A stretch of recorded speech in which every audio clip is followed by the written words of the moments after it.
आकाशवाणी गोरखपुर से प्रादेशिक समाचार।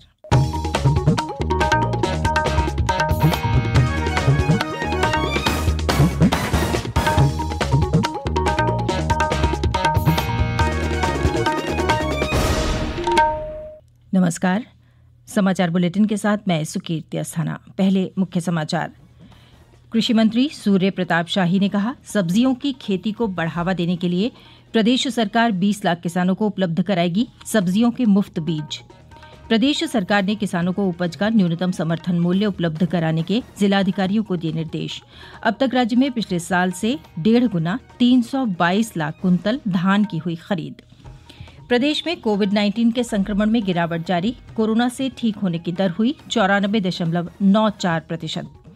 1,40,000 रिक्तियां भरने के लिए रेलवे 15 दिसंबर से चलाएगा भर्ती अभियान। और लोगों को सस्ता और सुलभ न्याय दिलाने के लिए आज प्रदेश में किया जाएगा लोक अदालतों का आयोजन।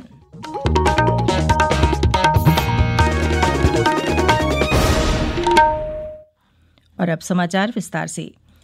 प्रदेश सरकार राज्य में सब्जियों की खेती को बढ़ावा देने के लिए 20 लाख किसानों को सब्जियों के बीज मुफ्त उपलब्ध कराएगी।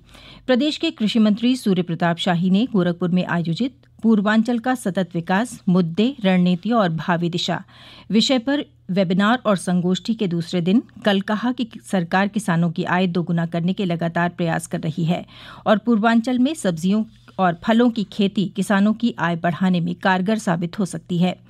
उन्होंने कहा कि पूर्वांचल क्षेत्र में बागवानी के लिए असीम संभावनाएं हैं। उन्होंने कहा कि जहां अनाज 6 महीने में तैयार होता है, वहीं सब्जियां 2-3 महीने में तैयार हो जाती हैं।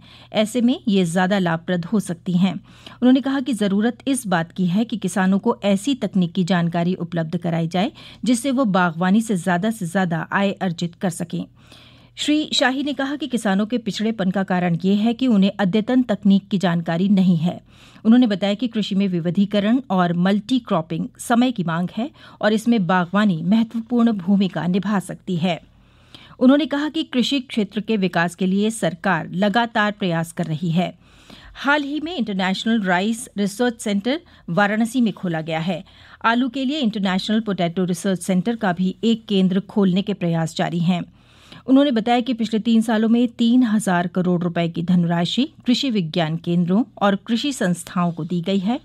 किसानों की सहूलियत के लिए मंडी शुल्क को 2 से 1% पहले ही कर दिया गया है। मुख्यमंत्री योगी आदित्यनाथ ने एक बार फिर कहा है कि किसानों को धान और मक्का की खरीद का भुगतान 72 घंटे के अंदर सुनिश्चित किया जाए। मुख्यमंत्री के निर्देश पर धान खरीद की लगातार समीक्षा की जा रही है और जिलाधिकारियों को निर्देश दिए गए हैं कि इन वस्तुओं की खरीद समय पर हो जिससे उन्हें न्यूनतम समर्थन मूल्य अवश्य मिले। राज्य सरकार के प्रवक्ता ने बताया कि मुख्यमंत्री ने कहा है कि किसानों को किसी भी प्रकार की समस्या न हो, इसलिए क्रय केंद्रों को सुचारू रूप से संचालित किया जाए। उन्होंने कहा कि किसानों का हित सर्वोपरि है। अधिकारीगण क्रय केंद्रों का आकस्मिक निरीक्षण करें और समस्याओं का तत्काल समाधान किया जाए। प्रदेश में अब तक किसानों से 322,46,000 कुंतल धान की खरीद की जा चुकी है, जो पिछले वर्ष से 1.5 गुना ज्यादा है। वहीं अब तक 4,44,554 कुंतल मक्का की खरीद की गई है। राज्य में किसानों को पिछले 3 वर्षों में 1,12,000 करोड़ रुपए का रिकॉर्ड भुगतान किया गया। नए कृषि कानूनों को लेकर बलरामपुर में किसान काफी आशान्वित और उत्साहित हैं। वो केंद्र सरकार द्वारा उठाए गए इस कदम को किसानों के हित में मान रहे हैं। किसानों का कहना है कि अब उनको उत्पादों का उचित मूल्य मिल सकेगा। कृषि बिल को लेकर भले ही कुछ किसानों और राजनीतिक पार्टियों द्वारा प्रदर्शन किया जा रहा हो, लेकिन बलरामपुर में किसान कृषि बिल को सरकार का अच्छा कदम बता रहे हैं। किसानों ने कहा कि चाहे अपने फसल बेचने की बात हो या फिर उन्नतशील खाद व बीज उपलब्ध कराने की बात हो, कृषि बिल से किसानों को लाभ मिलेगा। किसान कानून को लेकर उत्साहित देखे जा रहे हैं। किसान संतोष ने कहा कि कृषि बिल जो मोदी सरकार ने ये लागू किया है, ये किसान के फायदे के लिए है। हम अपनी फसल को कहीं भी बेच सकते सकते हैं। जहाँ अधिक दाम मिलेगा वही हम बेचेंगे और बिचौलिए का सहारा इसमें नहीं लेना पड़ेगा। हम सरकार के इस कार्य से सहमत हैं। किसानों का कहना है कि हम अब अपनी फसल कहीं भी बेचने के लिए स्वतंत्र हैं, जिससे फसलों को खरीदने वालों में स्पर्धा बढ़ेगी और दलालों से हमें छुटकारा मिलेगा। रामकुमार मिश्र, आकाशवाणी समाचार, बलरामपुर।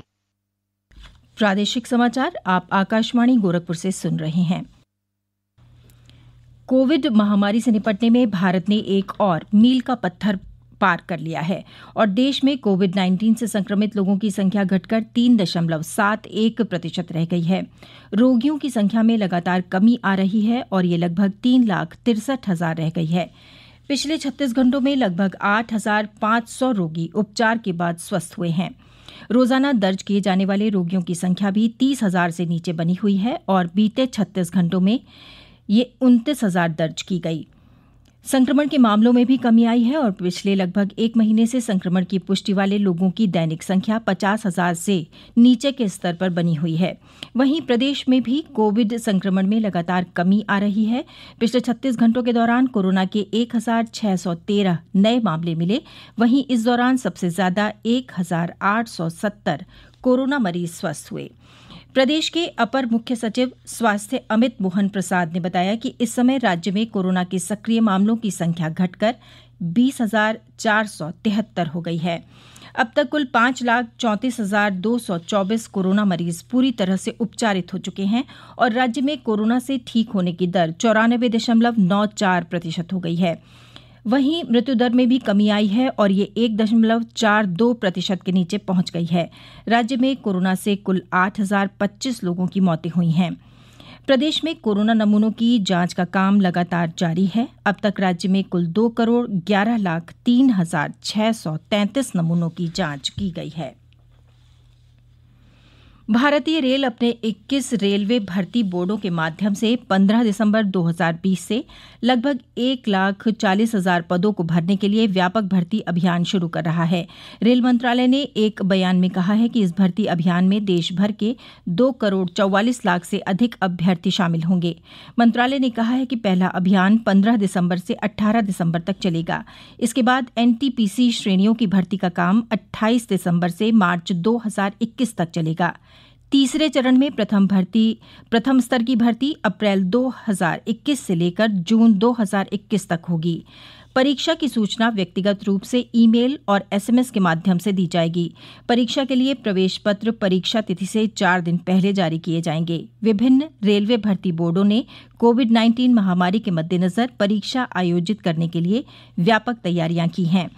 उम्मीदवारों के लिए परस्पर सुरक्षित दूरी, मास्क, सैनिटाइजर आदि का प्रबंध किया है। परीक्षाएं 2 पालियों में आयोजित की जाएंगी।